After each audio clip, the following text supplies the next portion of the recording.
Hey guys, this is Claudio Giuliano here, and today I'm coming at you with a follow-up video on the Magic Keyboard for the iPad Pro. First and foremost, I want to thank you guys for helping get the main review of the Magic Keyboard where it is in this short period of time. I really appreciate that. A lot of you guys requested I do a follow-up video, and of course, I read a lot of the incoming comments on the main review. So there are multiple things I want to address in this video to give you guys better visual context and just better context all around for much of what I was saying in the main review, along with touching on some of the things I didn't get to fit in the main review as well. So let's start with how to open the Magic Keyboard. This is something I saw come up a lot in the comments. Some were saying I was opening it backwards. Others were saying I wasn't opening it with one hand. Others saying it can't be opened with one hand. And some saying it was not easy to open at all, and calling it easy to open was a stretch. I fully stand behind my analyzations, and I firmly believe that the Magic Keyboard is easy to open. The first thing I want to talk about is the way it was designed to be opened and why. The Magic Keyboard is an accessory for the iPad Pro. The iPad is a tablet. The Magic Keyboard is not a clamshell design. It simply closes like a book, but that doesn't make it a clamshell. A clamshell design has all of the weight in its base, housing all the internals and components. The iPad is a tablet, and it carries all the weight. So naturally, the majority of the weight is in the iPad. Also, since the iPad is a tablet form, its display always sits upward, and its camera and back are always downward on a surface.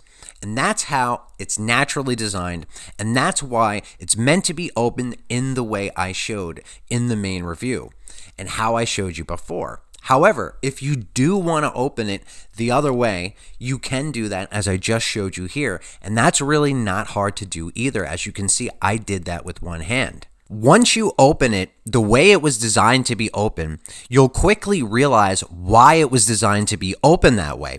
It allows the weight distribution to work for you, making it effortless to open. There really is no reason to open it the other way because it's so much faster and easier to open it the way it was designed to be opened. However, if you do want to open it that way, I also believe that is easy too. And I showed you that here by opening it the other way with one hand. The Magic Keyboard is designed to be opened keyboard first, as is the Keyboard Folio. They are book-style designs, and that's the way to look at them. This is how I've opened the Keyboard Folio for years, so naturally, when the Magic Keyboard came in, I opened it the same way I always have, and on the first go, I had no problem opening the machine. I put emphasis on this in the review because I came so close to canceling my order of the keyboard, thinking that it would be crazy hard to open, and it just simply wasn't for me. So here I have an old keyboard case that I had laying around from the 10.5-inch iPad Pro days. I use this thing a lot. I want to make some comparisons with it because I think that it'll also give you guys some better context on a few things. For one, this is a clamshell design. It's a very straightforward laptop clamshell design. It has a nice chunk of weight in its base. Also, check out the thickness. In the main review, I said I've used a lot of different third-party stuff over the years, and that most things have been thicker and heavier. So this is the context for that among other cases that I've used over the years. So when I open the Magic Keyboard, you can see a pretty well-defined distinction in its design compared to a clamshell. Also, let's take a look at the actual keyboard layout. This case has a function key row, but you can see that takes up extra space and would change the key size all around.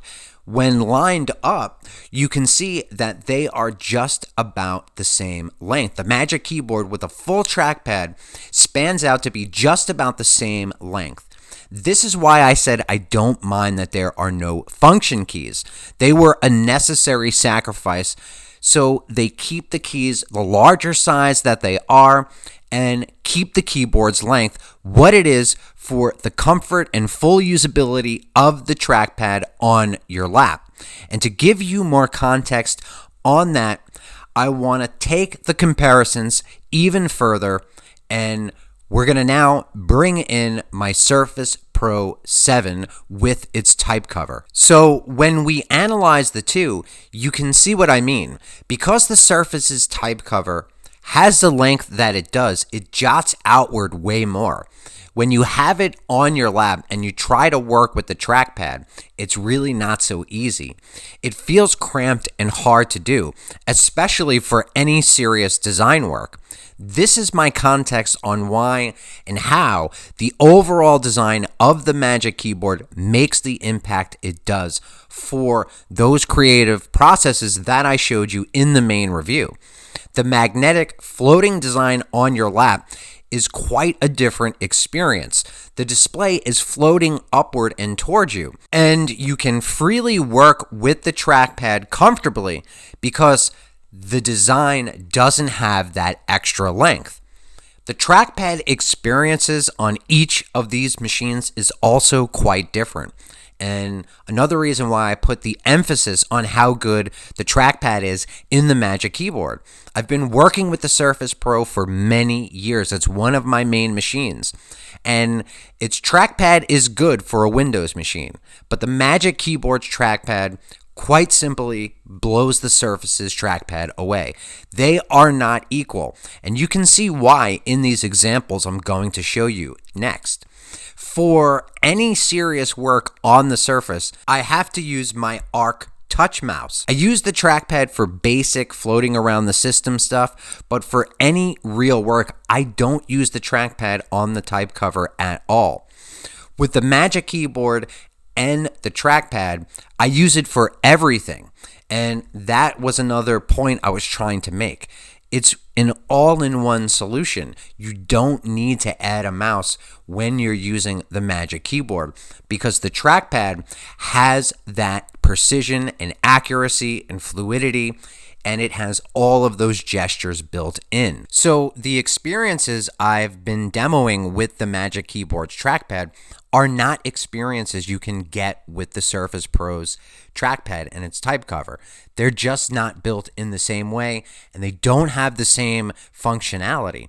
And that is another big piece of the context I was talking about when talking about the accuracy and fluidity of the trackpad. When it comes to the actual typing experience, I've always considered the Surface Pro's type cover to be a gold standard, but Apple has now designed a keyboard that goes a bit further than the Surface Pro's type cover in both the typing experience and the overall experience with its trackpad. I know some of you guys are going to be pissed that I made that comparison, but we make these comparisons so the products can improve down the road. So I want to quickly swing back into opening and closing. I wanted to show you that being done with one hand on a couch and also with one hand on the lap instead of showing you it on the table. You can see just as easy to do in these situations as well.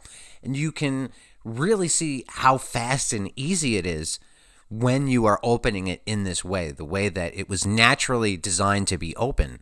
So that's the best way to open this thing. But again, we're going to flip it around and I'm going to show you that I can still easily open it with one hand the other way. I would never choose to open it this way because it's so much faster to do the other way. And you have all that weight. So if you slam the iPad down, the display is going to slam down on the keyboard. I mean, it just does not really make sense to open it that way. So that's it. Now, here I wanted to show you what I meant about the weight and the weight balance. So in other words, I'm going to put some pressure and push on the display, and you can see that it tips back over. It kind of seesaws back down because of that weight in the area of the keyboard.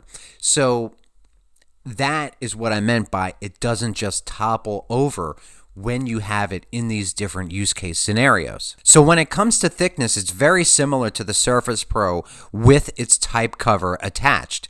And when it comes to the weight, the Surface Pro comes in at 2.4 pounds with the type cover attached. And the 12.9-inch iPad Pro with the Magic Keyboard comes in at 3 pounds. Considering that the iPad Pro, the 12.9, is all around a bigger machine with a bigger display, you're only seeing about a 0.6 pound difference here. So that is something to take note of. And again, that is a big part of where the context came from when I was speaking about the weight in the original review. So you can make the argument that I can just hook up my Bluetooth keyboard and hook up a mouse. But that experience is nothing like the experience you're going to get with the Magic Trackpad. Now, if you have no use cases for the specific attributes that the trackpad brings forth, then yes, it doesn't really make sense for you to get the Magic Keyboard, especially at the price it is, when you can do that for a lot cheaper if you just are using the mouse for basic function. But if you're using it in the ways I do, no mouse compares to the experience that you're going to get with the Magic Trackpad. It simply doesn't compare, as you can see here. The difference is huge. So for anyone who is doing precision work like design work, music editing, video editing, a regular mouse setup is not going to compare to the experience you get with the Magic Keyboard. You can see the differences here that I'm showing you. Things are really janky with the mouse I'm using, and I don't know if other mice are better, but still, you don't get access to the gestures, which are one of the best parts of the experience of the Magic Trackpad and the Magic Keyboard. And these gestures are a huge part of what creates these streamlines of workflow. And the same holds true for video editing with the trackpad as well. As you can see here with the mouse, the experience is just much more streamlined with the trackpad because of the fluidity and because of the gestures and the accuracy and the precision. You're not going to be able to unlock that experience with a mouse. But again, if you don't care about that, then it's really a thing that you have to decide if that would enhance your workflow. So what it does is it allows the iPad Pro to have more versatility. It doesn't take anything away from it. It just adds to it. It just enhances it. And the versatility it brings forth caters to my workflows. And since it can be easily pulled off, I never lose the pure tablet experience when I want it. It also unlocks ergonomics that the iPad simply doesn't have because it's a pure slab form. There is no right or wrong way to work with the tool. You work with the tool however best fits for you and your workflow. So some of you guys asked me to go back into talking about the drawing experience with the Magic Keyboard. I want to do that now and give you guys even more context. So in the main review, I had said I float my hand. So that's an important thing because this 130-degree angle, the last angle that the keyboard hits when the iPad is attached, is at just enough of an angle to comfortably draw and paint and sketch, access your hotkeys and the trackpad at the same time. If it was anything above that, I don't think this would be a good experience, even for someone who floats their hand. So that's some important context there. But what I like to do is I like to work with it in this setup because this angle does wind up working out for me with the way that I float my hand, because when I draw and sketch and paint, I do that like a painter. We don't really rest on anything. I was trained in that way, but I like to take the iPad off and use it in this angle a lot as well. And what's cool about this is if you rest your hand down in a heavy way, that will not affect anything because the iPad locks into place in this position and it can't move. Another really cool thing is you can flip it over and put it in portrait mode, and this unlocks those added ergonomics I was talking about. You can use the iPad as a stand, but you can easily then grab the iPad and work with it in its pure tablet form as well, push the keyboard out of the way, and that's the versatility I enjoy about the Magic Keyboard. So when flipped around, the same thing. When I float my hand, even if I put full pressure down, the angles will not collapse on me. But if you rest your hand down on screen, then of course it will go down. You can counter that by holding the side of the iPad, and then the positions will not move. But if you are someone who rests your hand down on screen heavily, the Magic Keyboard in this position might not be for you. The Keyboard Folio might better suit you because its two angles, when flipped, are locked into place. Some of you guys also asked to see more about the hotkeys. I can't remap all of my keys here, but some of my keys are already mapped to some of these rows, so I'll show you an example of what I mean. Let's say I had a hotkey to move the canvas, which is the spacebar here, but I could map that to another key. Or you can see here how I'm easily able to resize my brush using the hotkeys on the first two rows here. If this was on my lap, I'd be able to do that easily with my thumbs. And that's the hotkey controller experience that I'm talking about that can be unlocked. Now, also, some of you guys said this is a hack and it's not supposed to be used this way. If it works, there's really no reason not to use it if you know it's going to enhance and add to your workflow. So that's going to wrap up the follow-up to the Magic Keyboard. So yes, I don't think the Magic Keyboard's for everyone. It really depends on how you like to work and what you want out of your workflows. For me, I like to use the iPad as the pure tablet it is. I love now having the added versatility of the Magic Keyboard and what that brings. And again, it doesn't take anything away from the iPad. It just adds to it and enhances it. I do wish Apple was able to come in at a more competitive price. A little bit cheaper than this would have been great, but that's how these things go. Prices tend to go up and not down, unfortunately. I want to thank you guys for tuning in today. If you like this video, it would be great if you can share it with a friend. If you can drop a like, drop a comment, but most of all, it would be best if you would subscribe. We will be back with a lot more soon. Stay well.